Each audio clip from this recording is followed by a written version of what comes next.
Good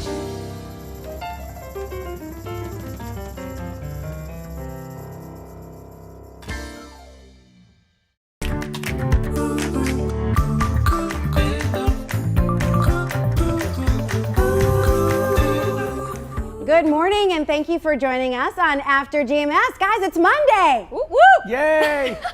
You know, it's all in how you kind of trick people into thinking it's a great thing. It's Monday, woo! It can be a great thing if we make it one, you know? Absolutely. It's all in your state of mind. Yes. And my mindset says, woohoo, great day. Yes. We'll see about tomorrow. All right, I'm Tracy McCain here with Megan Malaris, and we have Ed Matthews. You look so lovely in your bow tie. You do. Oh, thank you. Yeah. Thank you so very much. And I think it is a wonderful day. Yeah, even though we're going to turn up the heat today and through the week, you know, that's okay. It's August. We can handle it. Let's handle some 90-degree days. Let's take a look at where we stand so far for the year. Measuring 90-degree days out at PTI, we have had 16 so far this year. In a normal year, we would have 33 days where the temperature has reached 90 or above. Now, the interesting thing with our high of 89 at the airport yesterday, we have not had a 90-degree day so far during the month of August. Could it happen today? Well, remember, many of our communities will reach 90, but it's got to happen at the airport for it to count in our big count of 90-degree days so far this season. I think upper 80s to near 90 will be common across the Piedmont. If we don't reach 90 at the airport today, we have every opportunity to reach it out at the airport as we go through the week, as you'll see in the 7-day coming up in just a minute. High pressure, a couple of them in control of our weather. The Bermuda high is a couple of 100 miles off the east coast. The westward extension of the Bermuda high is right over our region. It's building not only at the surface, but in the upper levels of the atmosphere, and it's keeping us hot and humid across the Piedmont for much of this week. And at least over the next few days, the storm chance is really going to be low. It's not going to be zero. There could be a pop-up storm in the afternoon or evening, but only about a 20 to 30% chance of that through Wednesday, and then we'll nudge up the chance a little bit as we head into Thursday, Friday, and the weekend. Oh boy, look at these 90-degree days lined up in a row. We'll be up around 90 today, just a 20% storm chance today and tomorrow, 30% chance on Wednesday. I think the hotter days will be tomorrow and especially Wednesday, around 91, 92, but even keeping the 90s Thursday and Friday, little better storm chance, 40% chance Thursday and Friday. And with the approach of a cold front from the northwest, that front will likely wiggle into the area and may stall out and then eventually just kind of dissipate right over us next weekend. 50% chance of mainly afternoon and evening showers and storms. Don't cancel the weekend plans yet. It's still early, and we'll keep you posted on that weekend forecast throughout the week. Extra clouds will hold temperatures, wow, how about mid and upper 80s by the weekend, with still plenty of humidity to go around. Plenty of humidity to go around. For everybody. Who's dishing it out? Like, for you sharing. get some humidity. I You got get some for humidity. you. I got some for you. I got some for you. And oh Yeah. yeah, some for me. Half a teaspoon, please. Yes. I'm going to give mine back to you. It's a return policy. That's it. All right, let's jump into our first conversation. Have you noticed the Olympic Games in Tokyo now over, and Team USA bringing home more medals than any other country? Woo! That's awesome. Yes, Team USA really made us proud. Let's recap just some of the big moments here. The U.S. finished on top with 113 medals, more gold than any other country. We beat China by 1 gold medal. The majority of that count was thanks to dominance by American women. Allison Felix won 11 medals, beating Carl Lewis's longtime record as the most decorated track and field athlete. Nice. Well, one of those medals came from the U.S. women's volleyball team. Team USA beating Brazil to win their first Olympic gold medal yesterday. This picture really says everything. You can see their excitement in this historic win. They're in tears, they're embracing each other and just enjoying this amazing moment. Love it. And we must congratulate and recognize our triad athletes who represented our area so well at the big games. UNCG alum Paul Chalimo won a bronze medal for Team USA in the men's 5,000 meter final Friday. He crossed the finish line in just 12 minutes. That's amazing for that distance. Light work for him, I guess. Yeah. Wow. Well, this is North Carolina A&T Aggie, now Olympic gold medalist Randolph Ross, coming home from Tokyo. He landed at PTI last night to screams and cheers welcoming him back. He's part of Team USA, which won a gold medal in the 4x400 meter relay. Another Aggie also on that 8-member gold winning team, Trevor Stewart. Ross and Stewart ran in the qualifying race and won their heat. What an exciting time for North Carolina A&T, the city of Greensboro, the state of North Carolina, and really just a good time to remind yourself how proud you are to be an American. Yeah. Wow. Randolph Ross, Trevor Stewart, amazing job representing your school and all of us here in the Triad. 4x4 is not an easy race. Oh my gosh. It is a full sprint around the track for each athlete. The longest sprint, longest race that is considered a sprint, and the baton pass is a challenge in itself. Sometimes the baton pass is what does these teams in. If they miss, of course, you're running at full speed trying to pass the baton to the other person who's on a running start. It's a challenge, and they nailed it in the semifinal. That got them to that gold medal race, which was amazing. Yeah, absolutely. And that's what happened in the 4x100 meter relay, was that baton toss that you're talking about, and how critical it is to hand it off right at the right moment. But Ed Matthews, did you know that our Megan Malaris ran the 4x400 relay? 4x8. 4x800, that's twice around.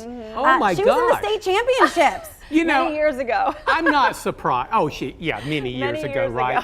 You know, she is still very healthy and a great athlete. Had no Y'all to idea. see her running around here in the studio, getting things done, gathering the news and all that stuff. It's like a marathon for her. Oh my gosh. It's light work, Ed Matthews. Oh yeah. She don't even break a sweat. Oh my God. I would probably pass out if I ran an 800 meter right now, at least in the speed that I used to do it in. But thank you. Yes. Love track and field. Love track and field. Yes. But it was just really cool to see that embrace, the moment Randolph Ross embraced his family at the airport, because that really signifies what a lot of these athletes have been through. They were in Tokyo without their family and friends. Their family and friends were thousands of miles away. I mean, a totally opposite time zone as well, to be able to watch them compete. So to get those reunions and to show off the medals and the smiles in person, and you could see the pride that his family had in welcoming him back. Really cool to see. Absolutely. What was a little disheartening, I think, was when, all of these attacks on Twitter and social media to athletes, in general, for every sport, if they won, a silver or a bronze or didn't medal at all, there were like these attacks on our athletes, and it's like, it doesn't matter if it's gold or not. The fact that you are competing at this highest level in your career and doing so proudly and representing our country, you should get, flowers, not, jeers and, criticisms. Come on. I mean, really, when will it stop? Yeah, Tracy, we have to face the facts. There are going to be people that are going to complain about every little thing. And I think this is a case in point. But I want to say, first of all, Aggie pride, Aggie pride. Did I do it okay? I got to practice. I got to practice a little bit more. But yeah, a great showing for the Aggies and making Greensboro and the Triad very, very proud. And as a proud American, and I am a proud American, a real patriot, I am happy to see that we were at the top of the list. And I just got to say, take that, China. I love the Chinese people. Don't care for their government. But they're number 2, and we're number 1. Let's clip that. There you go, Ed. Send it over. Well, I don't know if you want to do that. I mean what I say, and I say what I mean, I hear you. Most times. Yeah, we did. As far as gold medals, you saw the medal count beat China by 1 gold medal. So that's incredible. Yeah.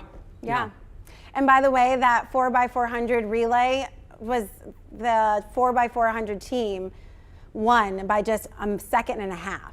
So it wasn't like it was like those races come down to the second. Oh yeah, millisecond sometimes. Seriously. And so congratulations, everybody. It's just amazing what they can do. So cool. Yeah.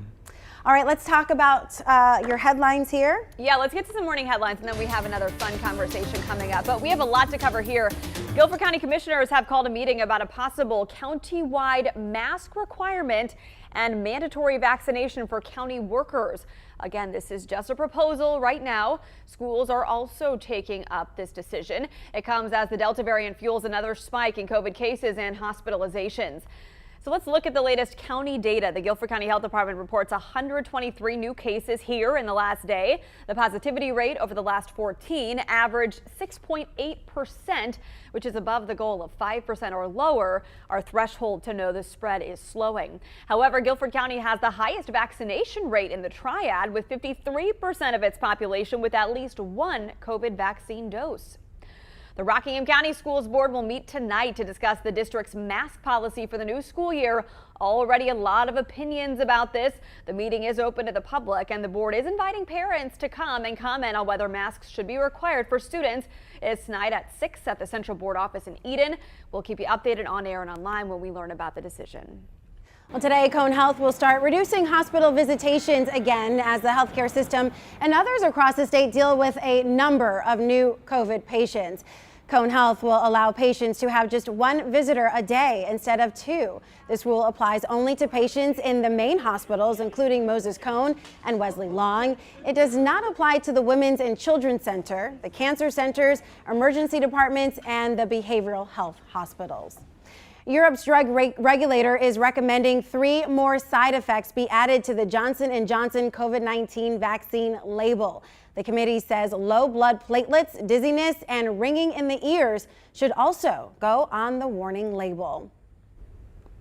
All right, well, we hope you took advantage of the low humidity Definitely. this past week because it's changing. It's gone. In fact, it's like, see you later, did not wait around.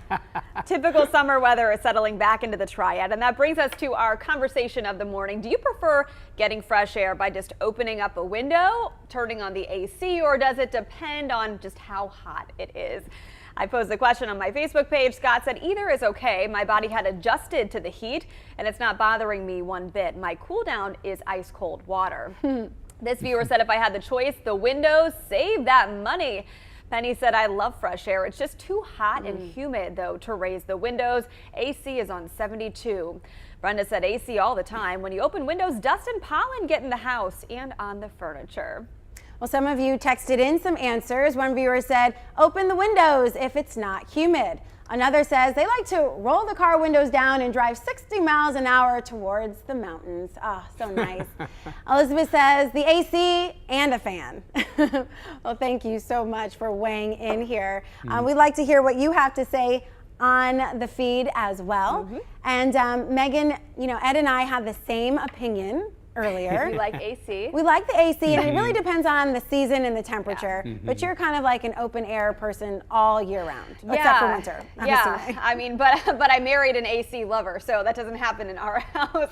I would prefer to just keep the windows open all year round. I don't get hot very easily. In fact, I'm always cold, and so I really think I could do without air conditioning all year round, although I do not take it for granted. I feel we're so blessed to be able to have it and to pay our AC bills. I know a lot of families, that's not the case. And so I certainly do not take it for granted at all. But in general, I feel like I could definitely do without. Although on those really hot 90 humid degree days and the pollen being a factor as well, that does make it a little harder to just open the windows without any extra help, like fans or what have you. Right, absolutely. I totally understand. I'm also cold-natured, but you know, being without AC is hard. Yeah. You know, we went out without it for a week, right near the 4th of July. Ooh. Yeah. That's hot. And everything is delayed and pushed back. You know, you can't order something and get it like the next day unless it's on Amazon. Well, unfortunately, air conditioners, you know, units are not sold on Amazon. So we had to order one and get it replaced, and about like 7 to 8 days later, we finally had AC. But those days were really hard. Especially with kids. Yeah, it was hard. So, you know, I am grateful for the ability to have air conditioning, and we'll use this new one as much as possible because it's good for at least the next 15 years. It better proper be. maintenance. It better be. How about you, Ed Matthews? That new air conditioner is going to get a big workout here this week, Tracy. You know, I do love the air condition. It's very comfortable when I go home from work after the noon show today. Temperatures will at least be in the mid 80s on our way to pretty close to 90. So when I walk in that door, ooh, it's going to feel so refreshing. And so I love the air conditioning, but I also love fresh air as well. Early in the spring, I do open the windows, but once the pollen kicks in, definitely close the windows and go with the air conditioning. But I tell you what, the best time of the year to open those windows, turn off the AC, turn on the ceiling fans is the fall. You don't have to worry about pollen or anything like that. After a hot summer, the humidity goes down, the cooler, drier air works in, and it is just a great, great time of the year, the fall season, to open those windows and save on that air condition, that power bill. Before kids, I had a 2-seater convertible. It was old, you know, Infinity, you know, from the 90s, and I loved it, you know, top of the car down. Yeah. I have to be specific. Can't just say top down. Top of the car down, windows all the way down, and just kind of cruising. And it felt great at night, and especially in the fall.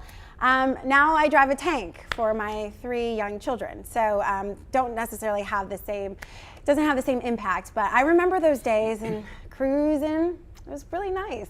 So I can understand if you'd like to, you know, roll down your windows and take in some fresh air. It definitely does the body and the spirit well, you know, just a different feeling, a different vibe. I can totally picture you in your convertible. Oh my goodness. Can't you? Like big sunglasses, like hair blowing in the wind. And that hair blowing in the cool. wind. Yeah. Oh, I had a my big hat and I would like tie it underneath and like, hold it. And Oh it was my so gosh. great. Not surprised at all. Yeah, then I had to, you know, grow Get a up. mom car. Get a mom car for sure. Oh my gosh, this is funny. So Bobby said air conditioning all the way, triple exclamations. Heather said air conditioning. She said she gets hot easily, but she also always has a blanket with her, even on 90-degree days. It's like me at my desk right now. A blanket and a sweater.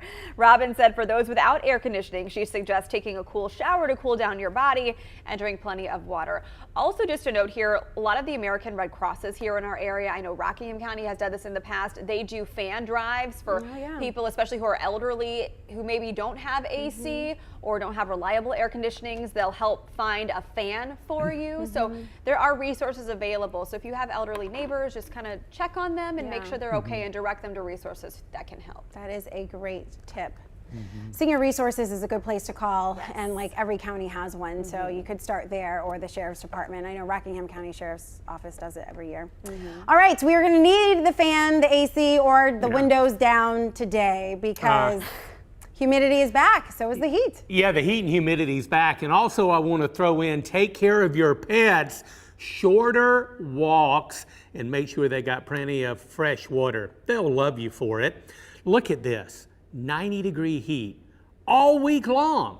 We'll be up around 90 today, 91 tomorrow, 92 on Wednesday, and even around 90 by Thursday and Friday. Very small storm chance over the next few days, but as we head towards Thursday and Friday, and especially the weekend, we'll increase that chance of a few afternoon and evening storms. Extra clouds over the weekend. Now, this is not a big cool down, but we will lower the temperatures just a little bit over the weekend because of extra clouds. We're going to have a cold front that will move in, and it might just kind of stall right over the area, bring extra clouds and a little better chance of kind of off and on showers and storms. So don't get too excited about that 88 and that 86 because the humidity is here to stay for a while.